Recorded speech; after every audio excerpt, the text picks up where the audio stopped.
Hey, this is Chuck, and you are listening to Fans with Bands, the podcast where we talk to the fans and the bands they dig about life, music, and whatever the hell else we want to talk about.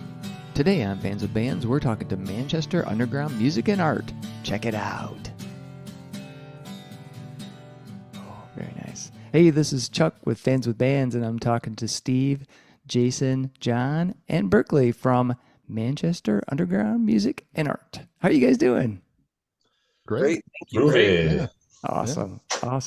Thank you guys so much for being on the show. And I know it's been a minute since I've been out to a show, but I want to thank you so much for bringing live music to Manchester, Michigan. That is fantastic. The shows I've been to, I went to Zachariah. Was that some of the, even one of the COVID ones that you guys put out there? Outside of the park. Jen and Dylan, Jennifer Westwood and Dylan Dunbar. Yeah. I think I saw Jim Roll. Yeah. And actually, Jennifer and Dylan were when you were at the mill doing the shows. They were down there too. But yeah, thank you guys again for putting on that music. It's fantastic.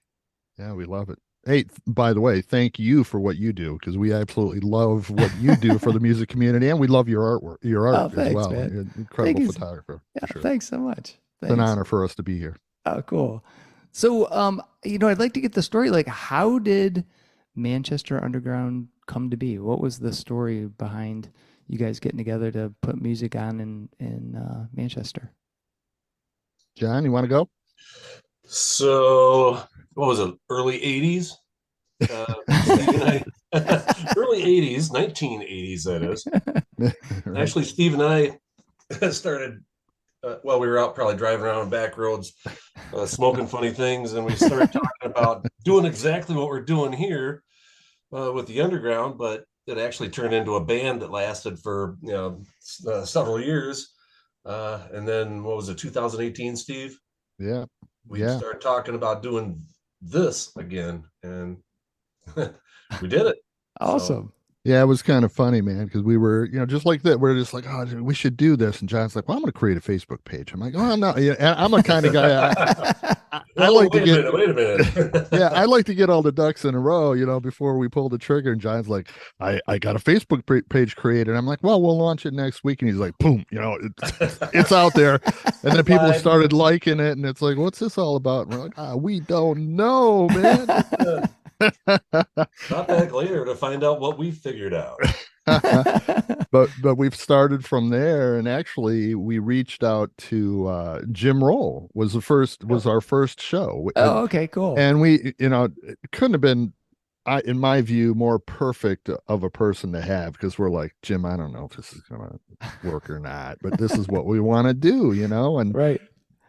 Could you help us with it? He said, yeah, I'd love to. And I remember I was that Saturday morning, I was out mowing my lawn, and he called me up. He's like, hey, would you mind if I brought Carol Gray with me to sing with me? I'm like, yeah, please, of course, do it. And they killed it. It was great. It was amazing. Yeah. So that was the very first show then. That was the first show. Yeah. And so you guys used to be, before I jump into that, so Jason, how did you get ensconced with the dynamic duo down here, John and Steve? I think it was in Manchester. We just sort of kind of all ran into each other out there. I mean, it's a weird world we're in now, where you become friends with people online and then you meet them in person. Yeah. It sort of kind of worked out like that. Okay, cool. Yeah, it was kind of funny. My wife and I moved back to Manchester, and I'm not going to lie, I didn't want to move back to Manchester. For whatever reason, it didn't matter. Yeah. But anyways, I'm like, okay, I remember going into town shortly after we did, and I'm seeing these beardos walking around, and I'm like, I'm pretty sure one of the guys was either Jason or Andy, right? And I'm like, okay, this might be cool. And then I remember reaching out to Jason one time on Facebook saying, hey, I love what you do, blah, blah, blah, whatever. And, let's get together one time. And he says, well, let's have breakfast. And that first breakfast meeting, I actually missed, and he called me out on it, man. He's like, where were you? And I'm like, oh. But it was great. We kind of hit it off, and he supported us, and we're like, man, we could really use you. That's awesome. I'm on board, man. Very cool. Yeah, the breakfast clubs were that they've fostered a lot of meetings that kind of kept growing this thing, and it's still growing, which is a lot of fun. But Yeah. I got to get back for the breakfast, man. And That's it. oh, go ahead. With me, I love that. So Berkeley, I think you're the newest member of the Manchester Underground. So how did you become involved? Yeah. So Steve and I were talking one day. We were working a show at the Arc, and we were just waiting for the band to arrive, and we started talking, and he asked me, "Where did you grow up?" And initially I lived out in Manchester for a good while, and before moving to Ann Arbor, and he's like, "Really?" Like, "Yeah, I live out there now. I'm doing this thing called Manchester Underground. You should definitely come out and check it out." So I emailed, texted him, called him, I think, a couple of times. Wasn't able to get out quite initially. And Yeah. then one day he sends me a text saying, "Hey, yeah, sorry, I got back to you late, but we're having this show tonight. We'd love to have you kind of come out and check it out and see what's going on." And so, I had time off, so I was going to come out, and I went out and initially I thought I was just going to go see a show and kind of hang out. And then I get there, and he's like, "All right, cool, great. So glad you got here. We need you to mix the show." Yeah, there's Jason. Get at it. Yeah. So I got thrown into mixing the Jen and Dylan, funny enough. Oh, awesome. At the distillery. So that was quite a shock to me. I didn't expect that, but what an introduction. Yeah, it was a lot of fun too, because Jennifer, when we were doing sound check, Jennifer Westwood, she's just like, "This sounds really good," and I'm like, "Oh, this is awesome." If the artist is happy, that's the big part of the game, and it was great. So yeah, Berkeley's a very, very talented sound engineer, and we're glad to have him on board. For sure. Thank you. Absolutely. Appreciate that. So I think we were mentioned that like the very first show was the Jim Roll show, and that was at the because you originally started, you were in the kind of like the basement or like the lower level of the mill in Manchester. You've since moved out to the Raisin River Distillery, and that sounds like that's a great partnership between you, for the Manchester Underground and the distillery. How did that come together, and how is that compared to when you were doing shows over at the mill? John, you want to take it? So we were looking for a place to do. I mean, after we started really putting together the idea of the underground, as it came to be known, we were looking all over town for places to try to hold this stuff at. And I have a friend, Mike Austin, who is pretty familiar with some business owners, building owners in town, and he eventually got us a lead on the mill. So when we came back around to trying to get this going again, following all the pandemic nonsense, and I hit up Mike and said, "Hey, what do you think? What's a possibility?" And he suggested the distillery, and he knows them a lot, knew them then a lot better than we did, because he was a customer regularly and Nice. regularly. And yeah, so after it took us a couple of months to get things all in order, but once we hooked up with them, I think they're pretty happy with us, and we're real happy to be there.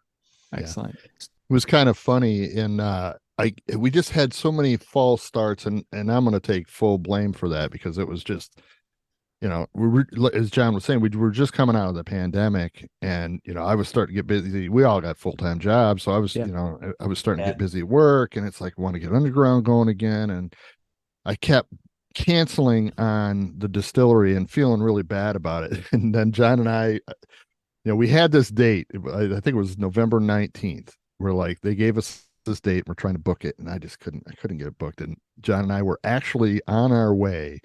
We were sitting in the parking lot of the distillery, and I was going to, okay, we're going to go in. We're going to beg for forgiveness. It's one last time. We'll get another date. We'll move on. Everything's going to be fine.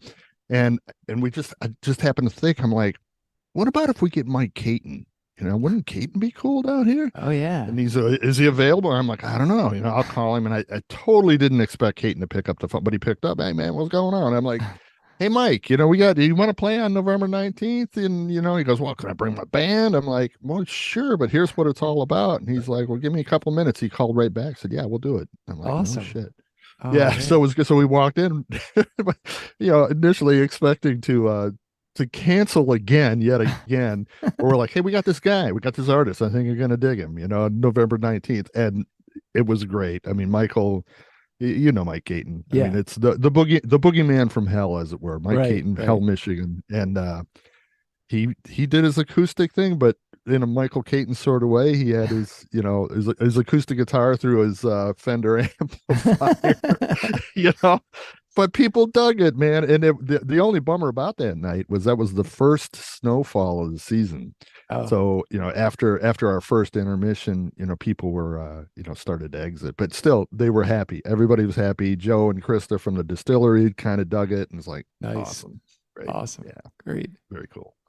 So, from that first show, what have you guys picked up and learned? Because I have to imagine that there's a great deal of work in, promoting and, putting on live performance, from just booking the band to getting the space to do all that. So from that first show that you guys did, what are some like key learning moments for each of you that you came away from?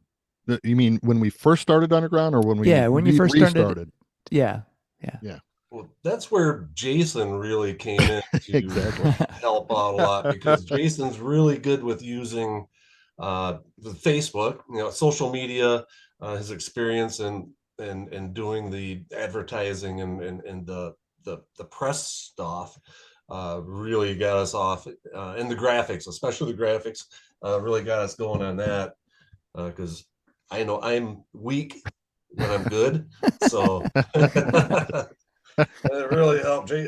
Jason really helped us a lot with that. Right at the beginning, right as soon as he stepped in. Yeah, yeah. That was one thing. I was so excited to kind of jump in and help, because I really loved what I saw happening. I came to, I think, the first two shows at the mill, or maybe it was the second show. So was Scotty with Railcar, or were those two different? Yeah, it was Scotty Karate opened for Railcar Graffiti, a group based out of Jackson, Michigan. Nice. Okay. I think it was that show. I showed up and I was like, I was supporting my friends, and I walked in, the energy in the atmosphere. And there was something special going on there for sure, and it was just all the right elements, down to even in the old space, Steve's wife Holly would decorate the space too. So there was this ambiance that existed. It was just this amazing. It just was just living, breathing art in kind of an organic way. And I said, I kind of want to be a part of this, So whatever help I can give, I wanted to support it. And at the time, I was a resident in Manchester, so it was even more motivating in a sense of it was just in my backyard too. Like yeah. It was happening, and it was like I could walk down the street to it. And that was a really great learning experience. It's the music is the most important thing, but the vibe of everything is real.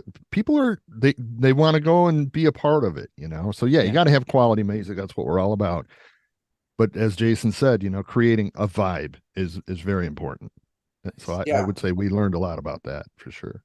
I agree. I think that experience is a huge part of what people are looking for. I think that, you can pretty much go to any bar in Michigan on a Friday or Saturday night and find, a cover band. And there's nothing wrong with cover bands. I love them, especially when I want to dance and hang out with my family and friends and, and have a good time.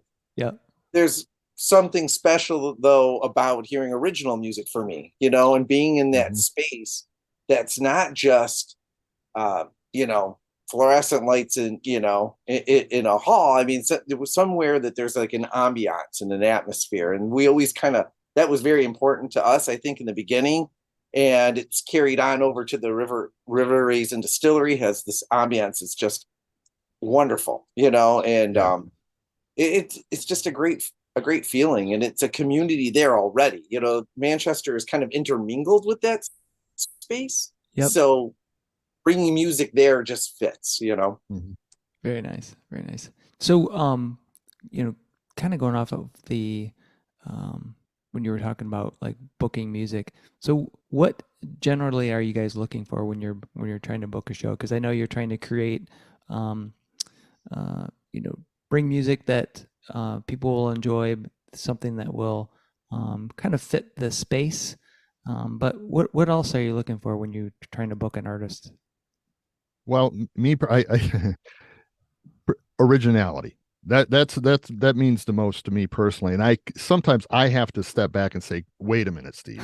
I know you want to see this band, but would anybody else want to see them? And I asked the guy, and I'm like, hey, look, what do you think about that? I mean, originality is really big for me. When the show that Berkeley first worked for us, it was Jennifer Westwood and Dylan Dunbar. Well, we had an opening artist, and his name was John Torrance, and he goes by the stage name of the Native Heart. When he showed up, I mean, he was just like, hey, I know people want to hear some, probably some popular music, but would you mind if I played some original music? And I just looked at him. I'm like, play it all. Play all your original music. And he just lit up. He's like, you're kidding me. I'm like, no, man. This is what we're all about. People are here for you. They're not here to mingle or to watch sports on TV with music in the background. They're dialing into you. So play your music, play your original music. So that's what I personally. And then I reach out to the guys like, what do you want to see? For example, we really haven't had a bluegrass band play, but we're Really? I thought you guys had. No? No, not really. We've had the Railcar Graffiti, which is they're not even blue. I mean, kind of a combination of Celtic, bluegrass, Appalachian, old time. Yeah. Oh yeah. Yeah. But we're working on Wilson Thicket, so we're working dates right now. We're trying to get them, and it's like, come on, guys, yeah. Oh So my that's going to God. be a trip. But we're also starting to expand because when we were in the old space, you were there. I mean, it was Yeah. really cool space. It was literally at the bottom of a stairway, and everybody was just like, it was really comfortable but tight. It was tight. It really, it was like a duo or a solo act. It was very comfortable. Well, now we have a lot of space and we're starting to branch out. We had a Delta 88 play a few weeks back, and we had oh God, you should hear the recordings. Amazing. Oh, awesome. And then we had Raleigh Tussing Trio, and then like I said, this July 8th we have the Twist and Tarantulas, and that's going to be a trip because it's gonna be something for sure. Awesome. So there's a question for each of you. Is there a dream artist? Steve, you were talking about like it's music starting off with somebody I want to listen to that plays original music and has that originality. But if you guys, if anybody that you would love to have out there, who would that be? Oh man, me personally, it would be for each of you guys, Okay, John. Billy Strings, because he's from Michigan, and, yes, and I've heard that if he's in the area, he would be willing to pop in, or has popped into other little areas, little venues and done shows. It would be really cool to figure out some way of getting our schedule and his schedule to mesh in that way. But that would be a hell of a good one. That would be a show. That's doable too, I think. So good $15 show. Yeah. As soon as the word got out, though, there would be a stampede. Right. Oh man, he'd have to go under an alias. As long as it's in the summer, it'd be all right. Let's see, Steve, how about you? Honest, if I could pick anybody, one of my favorite artists is Buddy Miller. Nice. Yeah. Nice. Buddy would be, I mean, if I could have anybody just come on for, an hour and a half and just listen to, it'd be Buddy Miller in a heartbeat. Cool. Oh, cool. Yeah, sure. Berkeley, how about you? God, there's so many I like to choose. It's a tough one between a good duo out of Nashville, Brave Holiday. They're a great Nice. sort of singer-songwriter duo Uh-huh. that I worked with in the past. They were a lot of fun. And Native Howl out of Michigan here. Oh I yeah. think that would be a Yeah. fun one. Yep. Yeah. Very nice. Oh. Jason, how about you? Ooh, that's a tough one. Like, ooh, because there's no. I was sitting here listening to everybody else's, and I'm like, oh, that's a good one. Oh, that's a good one. You know, there are so many great bands. Like there's so many great bands in Michigan that we Yeah. still God, yeah. play our stage that I want to see even before my dream. I'm still having there's some of the names that come to mind. I'd love to see a Black Jake and the Carnies show at our venue Oh someday. yeah. Yeah. The, Well, they just reached out to me again, Jason. So they did, seriously. show with yeah, it'd be great. I'd love to see a Nina Sophia, of the Buffalo Rider. She's amazing. I'd love to see her play. I mean, there's so many great. Yeah. I'd love to see Stella play at some point. Oh yeah, for sure. Gosh, there's so many great. If they're willing, great. The only problem is we only have so many dates. Yeah, That's right. our challenge. Well, Yeah, so- that's very true. We only have 12 shows a year, right now. And another thing is logistic. I mean, there are so many great Western Michigan bands that are out there, and Northern Michigan bands, and the UP has a scene too, man. Yeah. And it's like, man, to get them to come down for a 90-minute show, it's tough. You got to have a place for them to stay, and we're Right. working on all this, by the way. Oh, cool. But yeah, it's gonna, it could be cool, but you got to you got to paying them's one thing, but you can't just give them money and say go drive 4 hours home now. Bye. Right. Not gonna Yeah. work. Yeah. You got to have some place to, But get them this- some food, get them this- some, if they're traveling that far. Right? Yeah, this state is loaded with talent. It's amazing to me. Where I don't care, I don't give a shit where you are. Within a 30 miles of radius of anywhere in this state, there's world-class musicians. Yeah. I mean, world-class, and most people will never hear of them, and that's kind of one of our missions is, we're not strictly Michigan music. I mean, that's obviously a big play for us. Yep. We had, for example, Dallas Moore a few years back, come by, and he just, it was funny because he was coming up. He lives in Cincinnati, I think, but he was coming up from Texas and needed gas money to start his tour in upstate New York. And he's like, "Hey man, you got a show for me?" I'm like, "Okay, great." We oh my God, we oversold the room. I mean, the old space could probably comfortably seat 45 people, and we had 90 people in there. Oh, And man. I thought there was going to be a riot breakout. We had people come 400 miles from the UP to see this guy for 90 minutes. Oh, and man. I thought, man, Wow. this is not going to work. This is not good. But everybody was so respectful. Everybody loved it. Dallas loved it. I actually talked to him a couple weeks ago, trying to get him back. And man, it's just the thing. It's kind of growing. The word's getting out with the artists, which I think is great. That Yeah. you want to play. You want to play underground. That's our goal. That's awesome. That's great. So yeah, you guys are only doing one show a month. Is it a particular day of the month? Like, is it always Saturdays, like third Saturday, second Saturday, something like that? Jason? Or does it float around?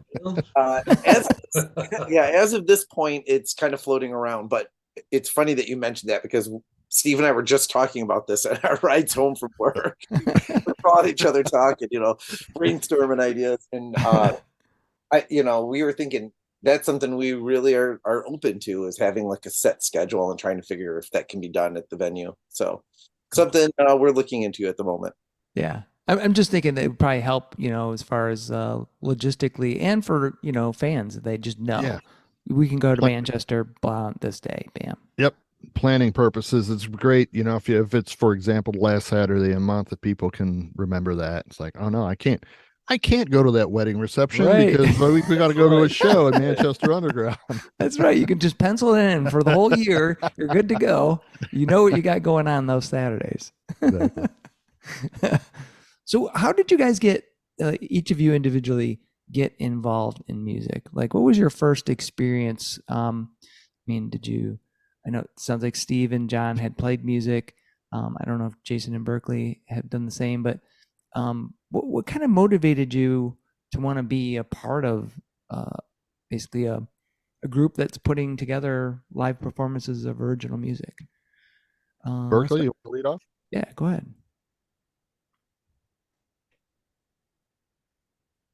Much out of outside of playing trumpet in high school. Didn't play any bands or was particularly any good to play in any bands. But as far as the tech side goes, I thought, well, I enjoy music, but I can't really be on stage. So what about the tech side? So I in high school I was part of the drama club there, and I learned a little bit about production and audio through that, and it really kind of put the hook in me there. So when I got to college, I started taking classes at WCC, which funny enough, Jim Roll was one of my instructors Oh, cool. Nice. at WCC. So I started taking classes there, and I really fell in love with it, and just being able to be a part of music without having to know how to play an instrument, or being in front of tons of people and trying to play my music. Yeah. It felt kind of like a happy medium for me. And so I started doing shows at WCC. I started working at a few houses of worship, just to kind of get my feet on the ground. And then a few years back, just shortly before COVID hit, I started doing shows at the Arc here in Ann Arbor, and that was a lot of fun. Yeah. And it's very fun. So I still do shows there, and that's how I met Steve and started off on this journey. And it's been a heck of a ride so far, and I'm looking forward to what the future brings.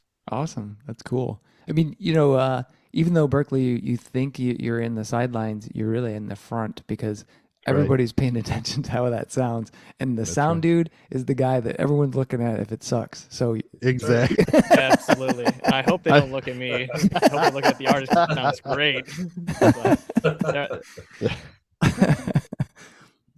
John, how about you?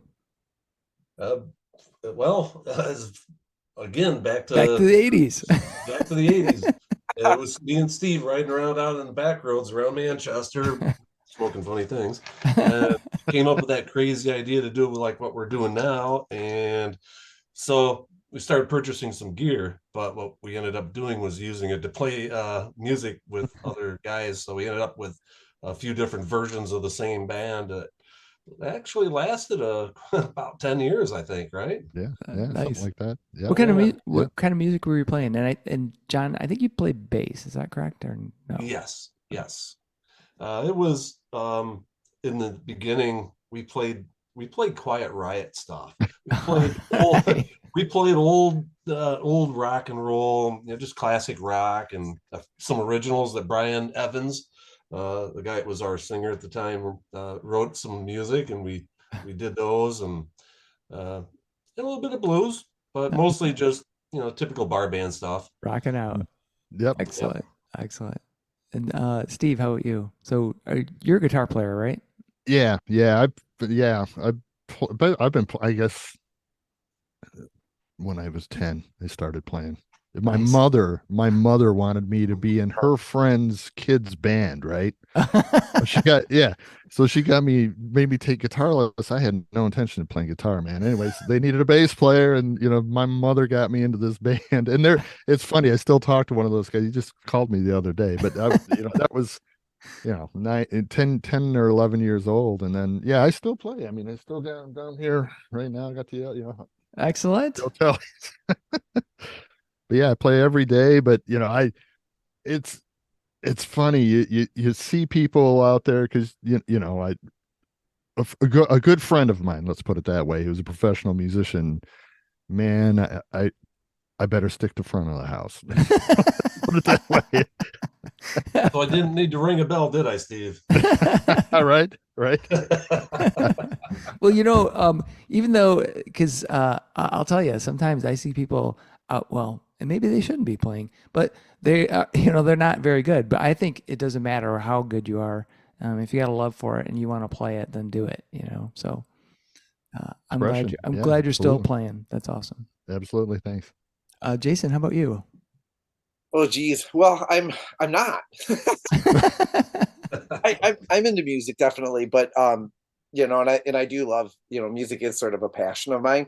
But I'm really not a musician, and I've been in a band. I was in a band. I was in. I'm not a musician, but I was in a band. We changed names a lot, but I think we left off on Eugene and Rusty was the last part. We played Ann Arbor Art Fair. That was fun.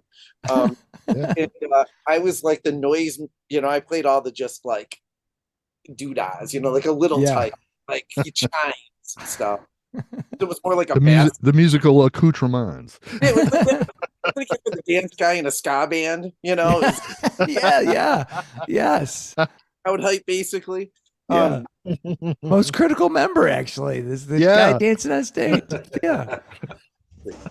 And so that was kind of my run, my moment in the sun of music. I was always into art and music, and I have a fine arts background. I do graphic design for a living, and it's always been something that I've been into, has been like placemaking and community projects and having a showcase community and tying that.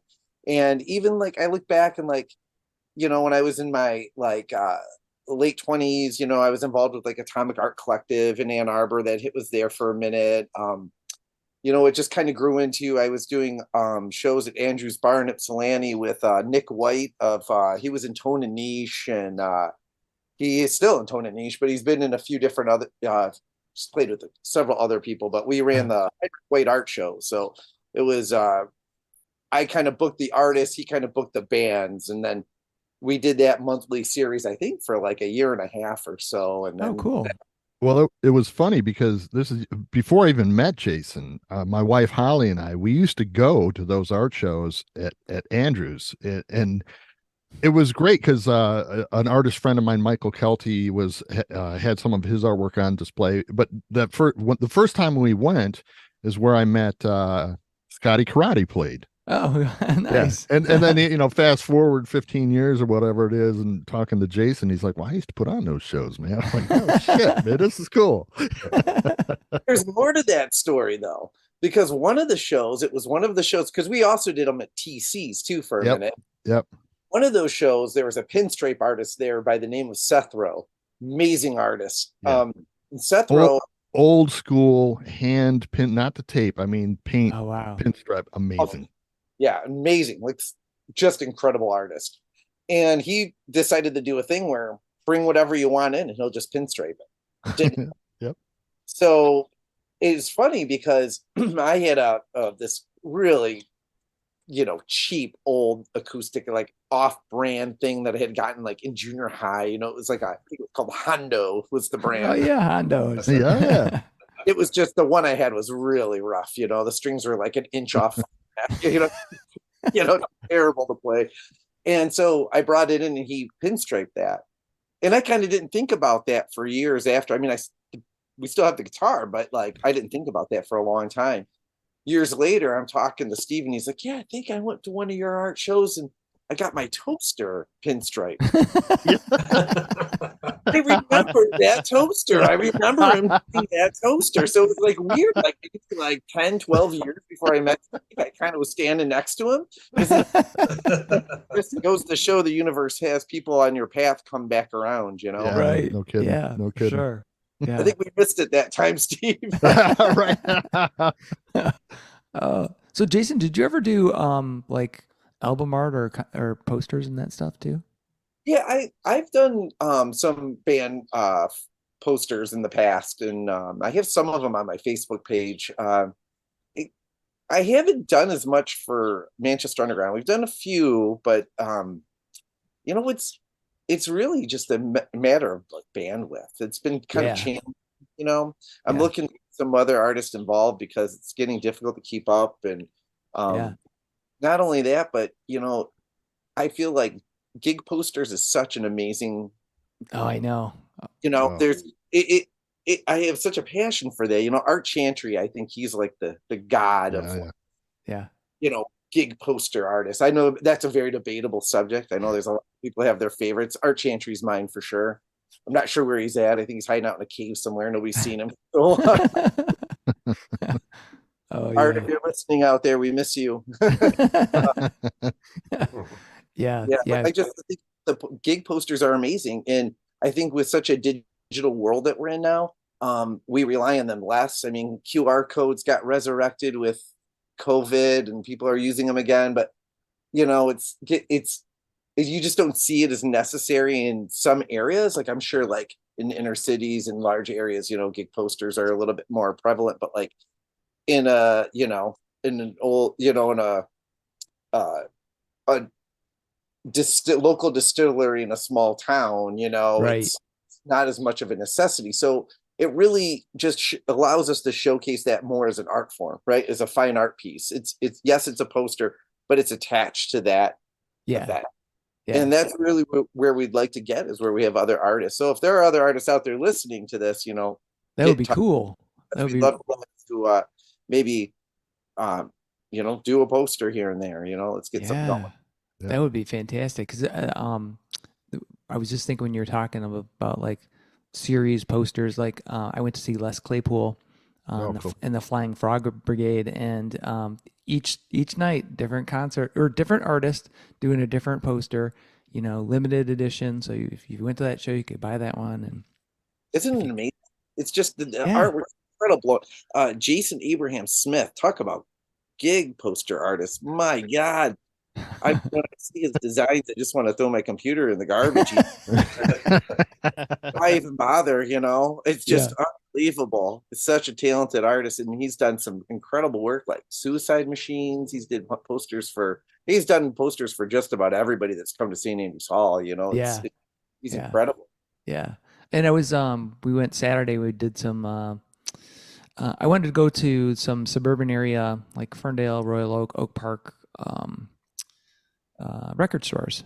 Just kind of cover them, for Life in Michigan, take some pictures, but also go buy. I bought a shit ton of vinyl too. But I noticed inside that it was, as much as vinyl has come back, when Jason, when you were talking about gig posters and their prevalence, they seem to be coming back too, because like the windows of the stores had posters from local bands or flyers in on the billboard that I remember from, because I'm obviously an old dude and I remember going back to school kids Oh, yeah. or what the hell was the other one, Discount?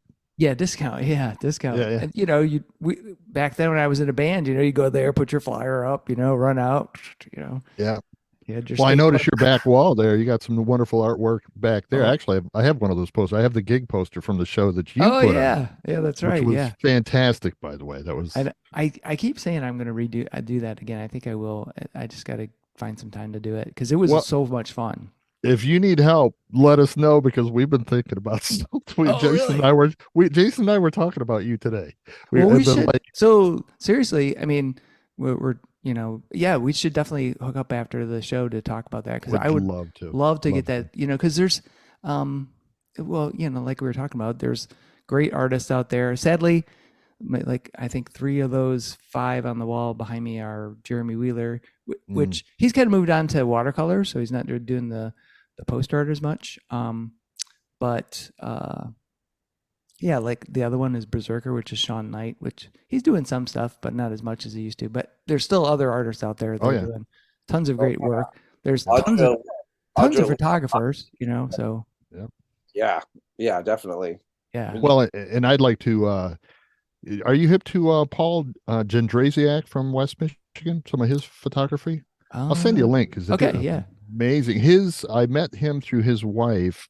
She was part of the Michigan Music Alliance at one time. Oh, yeah. That's how I connected with him, and Okay. I found out he's a photographer, and I started following him. I'm like, holy shit, you're the real deal, man. Awesome. Yeah, Awesome. Yeah, I'll that'd be send you a cool to link. check 'Cause out. Yeah. he's amazing. Awesome. Awesome. So, speaking of so you guys are putting on shows, and Mhm. I'm curious about what was the very first concert that you guys went to? Oh. Berkeley, how about you? What was the very first show that you went to? And why did you go? Good. Um, I think the first show I can remember going to a long, long time ago was the Goo Goo Dolls on Ooh. 4th of July in Philadelphia. Nice. Nice. That was an experience. It was a big outdoor show at their park. I forget the name. And just a ton of people cram packed.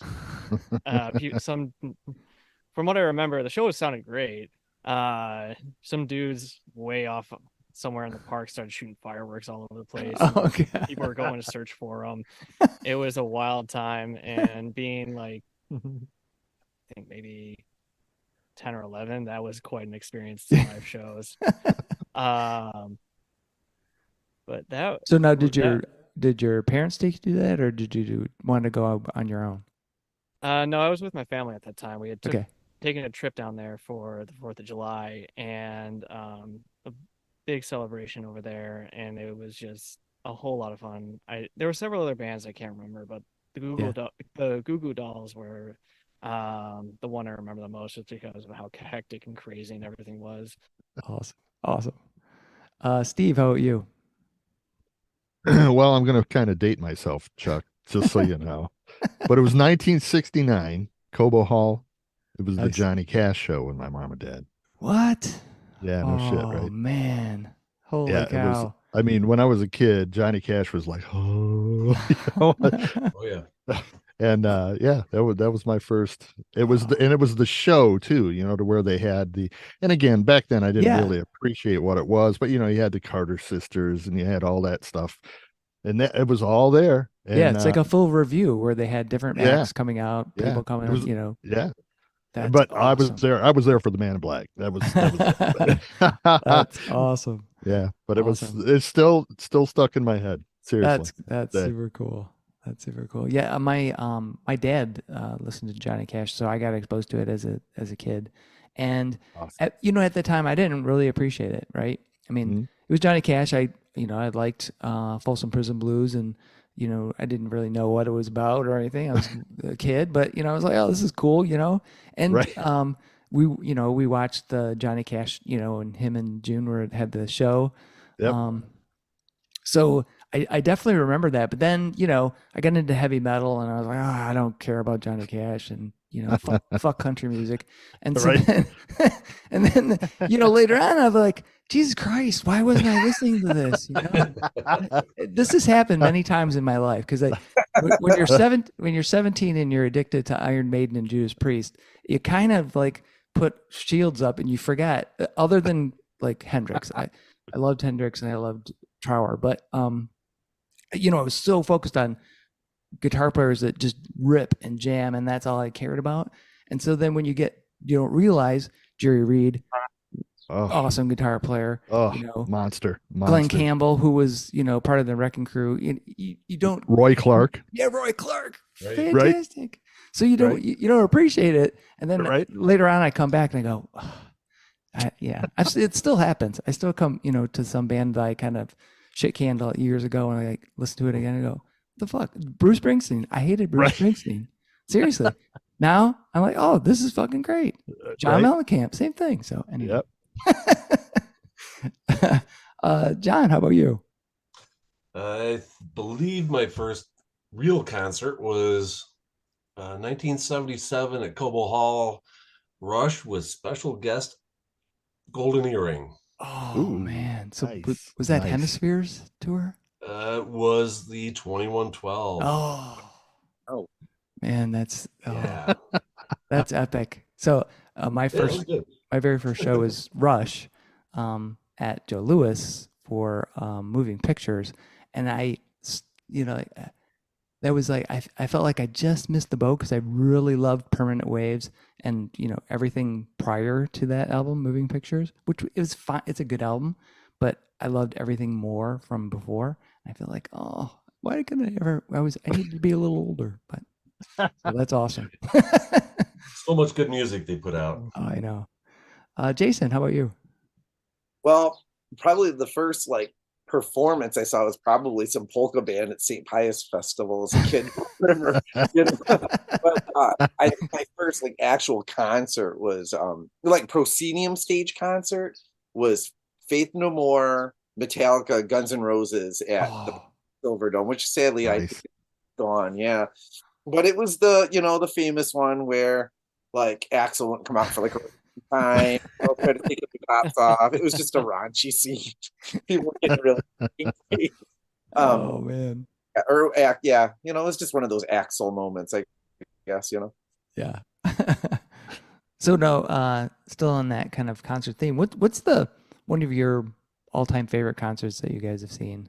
And it could be one that you guys have put on yourselves. But what one act you saw that?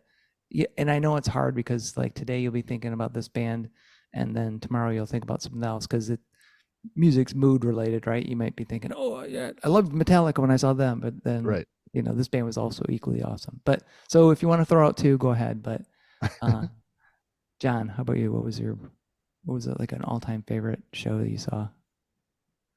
Well, I think it's probably This could be that Rush show, damn it's damn the one. Well, that's a tough one to beat. But the first, this is really bad because it was 1978. Toledo Speedway Jam. Oh, Blue Oyster Cult at the end of their song ETI, they had smoke pots or not, yeah. boom thingies on the top of either stack, and they both blew smoke rings in that song. And we're all kind of stoned and we're all Yeah. kind of like, whoa, you know? Whoa. My mind has just been blown. It was quite an interesting night before that too, so wasn't it, Steve? Yeah, oh yeah. Oh yeah. That's another show, Chuck. Trust me, man. All right. Yeah. Yeah. Crazy concert memories with Steve and John. Oh my God. There's a few. Episode right there. There's a few. There's a lot of them we don't have as memories. Yeah, they're gone. Jason, how about you? You know, one of my favorite shows was seeing the Black Crows at St. Andrews Hall. Cool. You know, it was just a nice small, Wow. Yeah, super small, nice stage. and I think that was probably my favorite. Excellent. Just I was such a big fan at the time, and being up close was kind of like, Yeah. Yeah. Do you remember what were they touring for? Was it? They had to be like early, like their first album or something. oh, it was I believe, and I think he's passed away sadly, but the keyboardist that was in the band at the time was from Detroit. Yeah. Oh, He was actually a Canadian guy, but he lived in Detroit. You're absolutely right. Yeah, and it was his birthday bash, so I thought it was like around that Three Sneaks and a Charm time, but oh like, wow, cool. you know, but I could be wrong about that timing because it's all fuzzy when you go past a certain year. Yeah. It was a few beers ago. Yeah. Yeah. Everything's like either 5 or 25 years ago, you know, as far as your memory. So Well, it drives me crazy because people will say like, like 20 years ago, and in my mind, I still think of like 75, because it's 5 in my brain, right. Like, years ago was 2001 or 2003 or whatever. Yeah. Well, what happened? Yeah. Yeah, that does blow my mind when you think of like 20 years ago was like, yeah, it's not cited. It's like, what? I still, in my mind, I still think I am 25. So it's like, I don't know. Right. It's like, sometimes I see myself in the mirror and I go, who is that old guy? Don't feel exactly the same. Right. Exactly. The kids would just enjoy every moment, right? That's right. Steve, how about you? Like you said, there's so many, but one, it's actually a pretty recent show. It was an ARC show, believe it or not. I was working with a good friend of Berkeley, Joe Giza, who was the lead tech over at the ARC. Bill Frisell. Oh, wow. Yeah, it was really cool. And when you sign, and it was a solo show, Bill solo, and he you look out in the audience and everybody's a musician, everybody's out there. And you know how sometimes you meet somebody that you might be you consider, an influencer, an idol, and they probably are a little different than what you were hoping they would be. Bill Frisell is probably the nicest human being I've ever met in my life. That's cool. Not only was the performance just unbelievable, just amazing. Yeah. But after the show, we were tearing down the stage, and he comes out and he's like, "Oh, I'm so glad you were here." That's awesome. Yeah, I'm like, "Oh my god, yeah, I'm glad you're here too." But it was magic because if you're hip to Bill Frisell, man, the guy is just amazing, just amazing, mind blowing. Did he used to or maybe I'm thinking of the wrong guy? Did he used to do like some way back in the day? Did he used to write column for Guitar Player? I don't know it wouldn't surprise me. The guy is amazing. I mean, he was a jazz head, but he plays with everybody. He's played bluegrass. He's played with Steve Earle. He's played. Yeah. He doesn't shy. Music's music to him, man. He Right. doesn't shy away from playing it. But it was, and sometimes he can be a pure jazz guy. Guitar chord into an amp, and then other times he's a pedal maniac. And which was this night. It was an electric night. He had a bunch of pedals, and it was just man, mind blowing, just Cool. crazy, Awesome. in the best of ways. Yeah. Berkeley, how about you?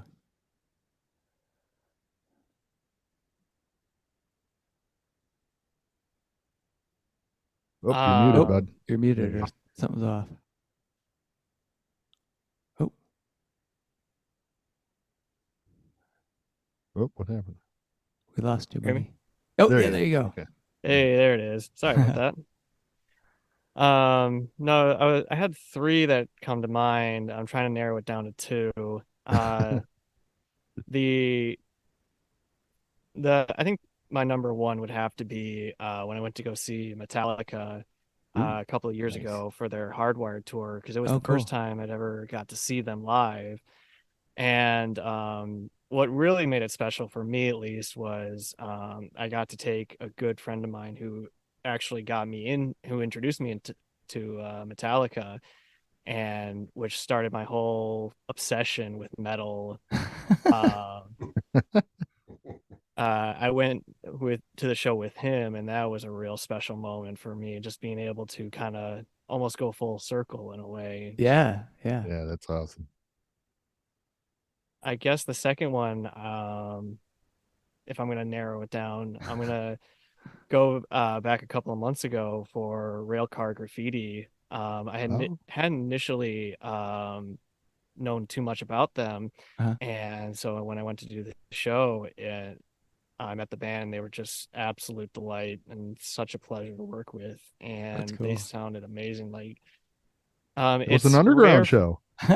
Yeah, it was. Oh, it awesome. was. Yeah.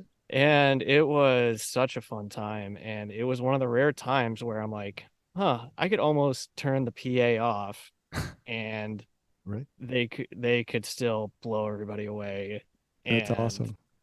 Like, I felt like that was a real special show for me. Oh man, that's awesome. That's cool. That's super cool. Yeah. That's fun when you can kind of close those loops with folks that got you into something, whatever that is, music or whatever. When you can kind of go back and say, "Oh yeah, remember we discovered this," or they helped you discover something, and you can "Hey, dude, let's go see that show." That's cool. Right. Super cool. Well, guys, I want to thank you so much for being on Fans with Bands. I just have one last question for you. Sure. And that is, pineapple or no pineapple on pizza? Berkeley. This is controversial. I am a fan of pineapple on pizza. All right. It is kind of like a nice, sweet, tangy change of pace from the normal Nice. pizza. I know that's a controversial opinion, but I'm a big fan. Awesome. I will die on this hill. Excellent. John, how about you? Pineapple all the way, man. I have a pineapple in my fridge right now. Awesome. I'm gonna bust that bad boy out. I bought a pineapple corn thing, so you can twist it down and it comes all out nice. Don't have to cut your fingers and stuff. Yeah. Excellent. Jason. I have no problem with fruit. I'm good. Awesome. And Steve, how about you? So it's funny. I'm 100% pineapple on pizza guy. And you know what? The first time I ever had it was when I first moved to Manchester, Michigan in 1977 or whatever it Oh, was. really? Yeah, there was the bakery slash pizza shop uptown, and they had the pineapple, ham and pineapple, and Oh, I've man. been in love with Yeah, man. it ever since. That's awesome. Well, guys, thanks again for being on Advance with Bands. I am looking forward to getting out to a show soon, hopefully. But yeah, thanks again. It was an honor, man. Thank you. You got a Manchester Underground Hall pass. All You're right. welcome anytime. Permanent. All right. Thanks, Okay. Chuck. All right. Thanks, guys. Thank you so much. Thank you. Many thanks to Steve, Jason, John, and Berkeley for joining me on this episode of Fans with Bands. It was a real treat to be able to talk with these guys about Manchester underground music and art, which brings incredible Michigan talent to the stage at the Raisin River Distillery in Manchester. I very much enjoyed hearing the stories about how Manchester underground music and art came to be, as well as learn more about how this great group of die-hard music fans and supporters make it all happen. Be sure to check out Manchester Underground Music and Art's webpage and social media for upcoming shows. See the show notes for all the details and links. These are tough times for everyone in the creative industries such as music. Your support of live streaming, purchasing music, and merchandise is critical. If you can help out your local artists, please do. If you are in the Michigan area, consider following the Playing in the Detroit Area Tonight Facebook page. It is a place for fans and bands to support each other and share our combined love of music. Thank you all so much for listening. Be sure to hit subscribe on your favorite podcast service to get each and every episode of Fans with Bands. Spread the word by rating the show and leaving a comment. We want to hear what you think. You can keep in touch by following us on social media. This is a Life in Michigan production. Until next time, be well and kick out the jams.